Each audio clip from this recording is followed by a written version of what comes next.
अस्सलाम वालेकुम एवरीवन। आज मैं चना चाट की बहुत ही टेस्टी सी रेसिपी आपके साथ शेयर करने के लिए जा रही हूँ। टेस्ट में कोई कंप्रोमाइज़ नहीं। चलें तो फिर स्टार्ट करते हैं। सबसे पहले फ्राई पैन लेंगे। यहाँ पे हम इसके अंदर इमली का पल्प शामिल कर देंगे। मैंने इमली को पहले भिगो कर रख दिया था, उसके बाद मैंने उसका अच्छी तरह से पल्प निकाला और फिर उस पल्प को अच्छी तरह से छान कर मैं इसके अंदर शामिल कर रही हूँ। पल्प जब इस शक्ल में आ जाएगा तो हम 1 टीस्पून इसके अंदर चीनी शामिल कर देंगे, यानी कि शुगर शामिल करने के बाद हाफ टी स्पून हम इसके अंदर नमक शामिल कर देंगे। नमक शामिल करने के साथ ही हम इसके अंदर थोड़ी सी मिकदार में लाल मिर्च का पाउडर शामिल कर देंगे। लाल मिर्च का पाउडर शामिल करके चम्मच की मदद से इसे अच्छी तरह से मिक्स कर लेंगे। उस टाइम तक इसे अच्छी तरह से पकाएंगे जब तक कि ये थोड़ा बहुत गाढ़ा नहीं हो जाता। आप देख सकते हैं कि ये कितना गाढ़ा हो चुका है। अब हम इसके अंदर चने शामिल कर देंगे। चनों को मैंने रात में भिगो कर रख दिया था और सुबह उठकर इसे बॉईल कर लिया था। इसमें हम बॉईल किए हुए ही चने शामिल कर रहे हैं। चने शामिल करके चम्मच की मदद से अच्छी तरह से मिक्स कर लेंगे। चने जब सारे मसाले में अच्छी तरह से मिक्स हो जाएंगे तो उसके बाद हम इसे ढाँप देंगे और आंच को बिल्कुल ही लो कर देंगे। आंच को लो करके 5 मिनट तक इसे ऐसे ही पकाएंगे।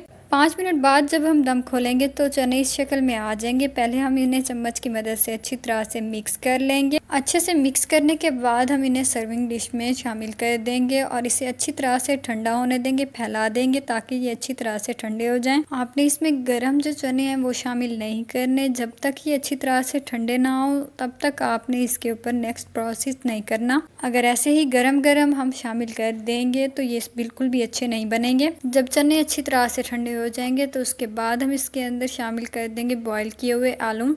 मैंने आलू को अच्छी तरह से बॉईल किया था, उसके बाद इसे मैंने इस शक्ल में कट करके शामिल कर रही हूँ। आलू शामिल करने के बाद बारीक और लंबे कट किए हुए प्याज शामिल कर देंगे। प्याज को मैंने अच्छी तरह से नमक लगाया था और उसके बाद मैंने इसे अच्छे से वॉश कर लिया था।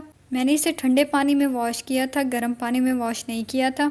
इसके अंदर की स्मेल भी ख़त्म होगी और इसका क्रिस्पीपन जो होता है वो भी ख़त्म नहीं हुआ। प्याज शामिल करने के बाद मैं इसके ऊपर खीरा शामिल कर रही हूँ। मैंने यहाँ पर जो खीरा लिया है उसके छिलके नहीं उतारे। आप किसी भी चाट में कोई वेजिटेबल या फिर कोई भी फ्रूट इस तरह का शामिल कर रहे हो तो उसका छिलका ना उतारा करें। उसके बाद हम इसके ऊपर से पुदीना और हरे धनिया शामिल कर देंगे।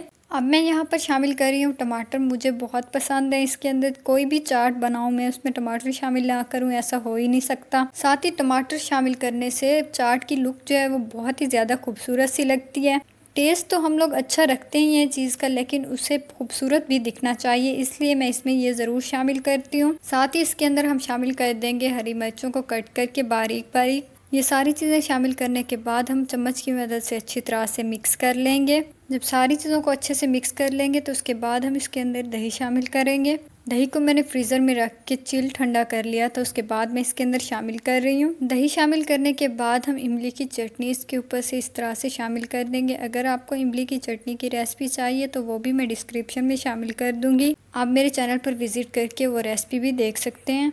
हाफ टी स्पून हम इसके ऊपर चाट मसाला शामिल करेंगे। चाट मसाला आपने बिल्कुल ही एंड पर शामिल करना है। चाट मसाला शामिल करने के बाद हम इसके ऊपर पापड़ी शामिल कर देंगे।